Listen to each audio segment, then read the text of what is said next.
నెల అతనితో రిలేషన్షిప్లో ఉండింది. అతను మాయమాటలు నమ్మి ప్రేమిస్తున్నానని చెప్తే, సో ఆ తర్వాత ఆ అమ్మాయి బయటకు వచ్చేసి ఆ అమ్మాయి సొంత పనులు అమ్మాయి చేసుకుంటుంది. టీనేజర్ అండి అప్పుడు అమ్మాయి. సో ఇప్పుడు ఆ అమ్మాయికి మొన్న 22 వచ్చిందండి. జస్ట్ 21 నుంచి 22కి వచ్చింది. ఆ అమ్మాయి ఇది పుష్ప 2 సినిమా షూటింగ్ జరుగుతున్నప్పుడు కూడా సాంగ్ షూటింగ్లో అక్కడికి జానీ మాస్టర్ వచ్చేసి చాలా పెద్ద రచ్చ చేసేసి పెద్ద గొడవ చేశారు. సుకుమార్ గారే దాన్ని పంచాయతీ పెట్టి క్లియర్ చేశాడు. అందుకే ఆ షూటింగ్లో ఆ ఇష్యూ జరిగింది కాబట్టి, ఆ సాంగ్ షూటింగ్లో జరిగింది కాబట్టి, ఆ నిజాలు అల్లు అర్జున్కి తెలుసు కాబట్టే ఆయన సపోర్ట్ చేయడం జరిగింది.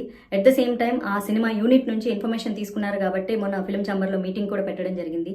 అట్ ద సేమ్ టైం రీసెంట్గా వచ్చేసి విశ్వక్సేన్ మూవీ షూటింగ్లో కూడా అమ్మాయి కొరియోగ్రఫీ చేస్తూ ఉంటే అక్కడికి వచ్చి కూడా అమ్మాయిని కొట్టడం జరిగింది అతను. అండ్ ఆ అమ్మాయికి 100 మెసేజ్లు పంపిస్తాడు. I miss you, I miss you, I miss you, I will marry you, నువ్వు ఇప్పుడు అర్జెంటుగా సినిమా షూటింగ్ స్టాప్ చేసి రాకపోతే నేను చంపేస్తాను, నువ్వు నన్ను పెళ్లి చేసుకుంటావు లేదు, ఇట్లాంటి చాటింగ్లన్నీ చాలా ఉన్నాయండి. ఈ సాక్ష్యాలన్నీ ఆ అమ్మాయి పోలీస్ స్టేషన్లో ప్రొవైడ్ చేసింది. వీడియో చాటింగ్లు కానీ, లేకపోతే వీడియోలు కానీ, పెట్టిన వీడియోలు కానీ, చాటింగ్లు కానీ, ఇవన్నీ కూడా పోలీస్ స్టేషన్కి అమ్మాయి సబ్మిట్ చేయడం వల్ల ఎఫ్ఐఆర్ ఫైల్ చేసుకోవడం జరిగింది, ఛార్జ్ షీట్ చేయడం జరిగిందండి.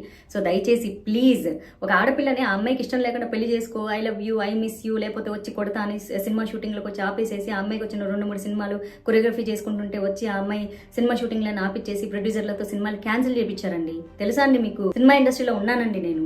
దయచేసి ప్లీజ్ ఇట్లాంటి రాంగ్ ప్రొపగండాలు చేయొద్దు. ఒక వ్యక్తి టాలెంట్ పరంగా చాలా గొప్పోడు అయిండొచ్చు, కానీ వ్యక్తిత్వం పరంగా గొప్పోడు అయిండడు. ఒక స్నేహితుడిగా మీకు మంచోడు అయిండొచ్చు. Every hero is a villain in someone's life అండి. ఆ అమ్మాయి జీవితంలో అతను డెఫినెట్గా విలను. పెళ్లి చేసుకోమని బలవంతం చేయడం ఏంటండి? ఇప్పటికీ చేస్తున్నాను, పెళ్లి చేసుకుంటావా లేదా అని బోల్డ్ అని మెసేజ్లు ఉన్నాయండి అమ్మాయి ఫోన్లో. అట్లాంటి దొంగ మెసేజ్లు ఉండవు కదా. నంబర్ అతనిదే కదా, అతని నెంబర్ నుంచి వస్తే అతనే కదా పెడతాడు. కొంచెం దయచేసి ఇట్లా సపోర్ట్ చేయాలనుకునేటోళ్ళు మీరు అసలు నిజాలు తెలియకుండా ఒక ఆడపిల్ల మీద నిందలేదు. ఉన్నప్పుడు తెలియలేదా, పడుకున్నప్పుడు తెలియలేదా? ఒక అమ్మాయి చాలా క్లియర్గా చెప్తుందండి. ఆ అమ్మాయి 6-7 నెలలు ఒక చిన్నపిల్ల 17 ఏళ్ల వయసులో ఉన్నప్పుడు ఓకే ఆ అమ్మాయి నమ్మించాడు, ఇష్టపడ్డా అన్నాడు, పెళ్ళైందని తెలియదంటే తెలిసినా సరే నమ్ముతారు. కెరియర్ కోసం కెరియర్ ఉంది, భవిష్యత్తు బాగుపడుతుందని చెప్పేసి ఆ టార్చర్ భరించలేకే అమ్మాయి ఒక 7 నెలల రిలేషన్షిప్ తర్వాత వచ్చారండి. సినిమా షూటింగ్లో బోల్డ్ అంతమంది ఉంటారండి. ఈ పుష్ప 2 షూటింగ్ సాంగ్ షూటింగ్లో ఎంతమంది ఉంటారండి?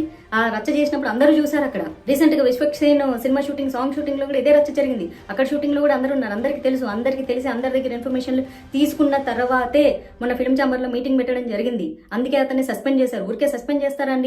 సినిమా ఇండస్ట్రీలో అంత పెద్ద టాప్ కొరియోగ్రాఫర్ని ఊరికే సస్పెండ్ చేసేస్తారా? కేసు పెట్టంగానే అంత సీన్ లేదు. ప్రూఫ్లు ఉన్నాయి కాబట్టి, నిజాలు ఉన్నాయి కాబట్టి, చుట్టుపక్కల సాక్ష్యాలు ఉన్నారు కాబట్టి, దయచేసి ఒక ఆడపిల్లని అలా మానసికంగా హింసిస్తూ ఉండడం ఎంతవరకు కరెక్ట్ అంటారు? మీరు ఏ ఉద్దేశంతో సపోర్ట్ చేస్తున్నారు? మేబీ ఒక ఫ్రెండ్గా మీకు మంచోడు కావచ్చు, ఒక కొరియోగ్రాఫర్గా అతను టాప్ కూడా కావచ్చు, కానీ ఆ అమ్మాయి పరంగా అతను విలన్ కదా. ఇప్పుడు అతను ఎంత మంచోడైతే ఏముంది? ఒక అమ్మాయి నన్ను పెళ్లి చేసుకో, మా మతంలోకి రా, మా మతం మారు, నేను పెళ్లి చేసుకుంటాను, నువ్వంటే నాకు ఇష్టం, I miss you, I kiss you, నువ్వు లేకపోతే నేను బతకలేను, నువ్వు లేకపోతే నన్ను చచ్చిపోతాను. అమ్మాయిని హెరాస్ చేయడం ఏంటి? అది మానసిక హింసే కదా. ఒక అమ్మాయిని ప్రేమించమని అమ్మాయిని టార్చర్ పెట్టడం ఏంటి? ఏ రకంగా అండి? ఒక అమ్మాయికి ఇష్టం లేకుండా నన్ను ప్రేమించని ఏందది?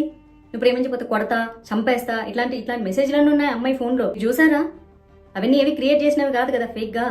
ఎందుకో ఒక అమ్మాయి మానసిక అమ్మాయిది. నేను రీసెంట్గా అనుకోకుండా కొన్ని ఇంటర్వ్యూలు చెప్పేదో పెళ్ళైందని అమ్మాయికి పెళ్లి కాలేదు. పాప అమ్మాయి చాలా సఫర్ అయ్యి భరించలేక ప్రతిరోజు మెసేజ్లు, ప్రతిరోజు కాల్స్, ఉన్న షూటింగ్ దగ్గరకు వచ్చి అమ్మాయిని కొట్టడము.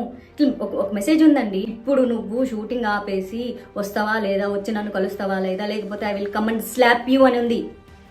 ఇవన్నీ కనిపించవా అండి? ఆడపిల్ల మనసులు మీకు ఏం కనిపించవా? అంటే మీరు ప్రేమించమంటే ప్రేమించేసేయాలి, మీరు రమ్మంటే వచ్చేసేయాలి, మీకోసం కెరీర్లు త్యాగం చేయాలి, మీరు ఏ మతంలోకి రమ్మంటే ఆ మతంలోకి రావాలి, లేకపోతే ఒప్పుకోరా అండి? మీరు కొన్ని కామెంట్లు చూసాను, మేము ముస్లింగా పుడితే తప్పైపోదండి, మీరు ప్రేమిస్తే ప్రేమించినట్లు అమ్మాయిని ఉంచనివ్వండి. ఒక అలవాటు నుంచి ఇంకొక అలవాటు మార్చుకోవడానికే కష్టమైతే ఒక మతంలోంచి ఇంకో మతంలోకి ఎట్లా మారుస్తారు? పైగా అతనికి పెళ్ళైంది. ఓకే, మీ మతం ప్రకారం మీరు 4 పెళ్లిళ్ళు చేసుకోవచ్చు, 7 పెళ్లిళ్ళు చేసుకోవచ్చు, అది మీ ఇస్లాం మతం ఒప్పుకుంటుంది. బట్ హిందూ యాక్ట్ ఒప్పుకోరు కదా. ఆయన అమ్మాయికి ఇష్టం లేదండి. అమ్మాయికి ఇష్టం లేదు. అమ్మాయి 2 పెళ్లి చేసుకోవడం ఇష్టం లేదు, అమ్మాయికి అతనితో ఉండడం ఇష్టం లేదు, ఆ అమ్మాయికి అసలు ఏ రకంగా ఇష్టం లేదు, అమ్మాయికి ఇండివిజువల్గా బతకడం ఇష్టం. ఏ రకంగా సపోర్ట్ చేస్తున్నారండి మీరు? రాజేష్ గారు చాలా తప్పు చేస్తున్నారు. మీ వీడియో ఇట్లా హెడ్లైన్ నేను జానీకి సపోర్ట్ చేస్తున్నాను, చాలా తప్పు అండి, చాలా తప్పు. ఒక ఆడపిల్ల ఉసురు పోసుకుంటారు మీరు. ఏం సభ్య సమాజానికి మీరు మెసేజ్ ఇస్తున్నారండి మీరు? మీలాగే మన టీవీ5లో ఏదో అతనికి జనసేన సపోర్ట్ చేశాడని చెప్పేసి టీడీపీ వాళ్ళందరూ పనిగట్టుకొని, జనసేన వాళ్ళందరూ పనిగట్టుకొనేసి ఇది వైసీపీ వాళ్ళ కుట్ర, మీ బొంద. నేను బీజేపీలో ఉన్నా, నా సొంత బీజేపీలో ఉన్నటువంటి నాయకులు తప్పు చేస్తే కూడా నేను ప్రశ్నిస్తాను. ఆ టీడీపీ వాళ్ళైనా జనసేన వాళ్ళైనా మనిషి మంచోడు కానప్పుడు మనిషి మంచోడు కాదంతే. దానికి పార్టీలకు సంబంధం లేదు. మీ పార్టీలో ఉంటే పవన్ కళ్యాణ్ ఇదే చెప్పాడా? ఒక ఆడపిల్ల జీవితాన్ని నాశనం చేసేవాడిని మీరు సపోర్ట్ చేయండి, సంకలేసుకోండి. మరి పవన్ కళ్యాణ్ ఎందుకు మాట్లాడలేదు ఈ విషయం మీద? ఆయనకు తెలీదా ఏం జరిగిందో? తెలుసు కాబట్టి ఆయన నోరు మూసుకో ఉన్నారు. మీరందరూ ఎందుకు సంకలు గుద్దుకుంటారు? ఎంత పార్టీలకి ఎంత మీకు పార్టీకి సపోర్ట్ చేస్తే పార్టీ వేరు, వ్యక్తిత్వం వేరండి, టాలెంట్ వేరు, అతని యొక్క క్యారెక్టర్ వేరు. ఆ అమ్మాయికి సంబంధించినంత వరకు అతను మంచోడు కాదు, ఆ అమ్మాయిని హెరాస్ చేస్తున్నాడు, ఆ అమ్మాయి దగ్గర సాక్ష్యాలున్నాయి. అర్థమవుతుందా? ఒక ఆడపిల్లని మానసికంగా నన్ను ప్రేమించని హెరాస్ చేయడం చాలా తప్పు. ప్రేమించు పెళ్లి చేసుకో, లేకపోతే వచ్చి కొడతాం. వచ్చి లొకేషన్లకు వెళ్ళిపోయి కొట్టేస్తాడు, లొకేషన్లకు వెళ్ళిపోయి గొడవలు చేస్తాడు, రచ్చ చేస్తాడు, షూటింగ్ ఆపేస్తాడు, అమ్మాయి సినిమాలు క్యాన్సిల్ చేస్తాడు. What is this? మీ అందరు సపోర్ట్ చేస్తున్నారా? స్టూపిడ్స్. మీ ఇంట్లో అక్క చెల్లెలు లేరా? అక్క చెల్లెలు లేకపోయినా పర్వాలేదు, మీరు మనుషులు కాదా? మీరు ఇలాంటి వ్యక్తిత్వాలేనా? ఒక ఆడపిల్ల తనకి ఇష్టం లేదంటే వెంటపడి 100 మెసేజ్లు పెట్టి 100 కాల్స్ చేసి హరాస్ చేసి నన్ను పెళ్లి చేసుకో, లేకపోతే కొడతా, లేకపోతే తిడతా, లేకపోతే చంపేస్తా, నీ వర్క్ నేను కొలాప్స్ చేస్తా, నాశనం చేస్తా, ఇవేనా మాట్లాడేది? Stupids, very idiots. ఎవరెవరైతే ప్రస్తుతానికి అతనికి సపోర్ట్ చేస్తున్నారో మీ అందరూ కూడా మనుషుల కింద కూడా కన్సిడర్ చేయబడు. నేను మీరు ఎవరైనా సరే మీరు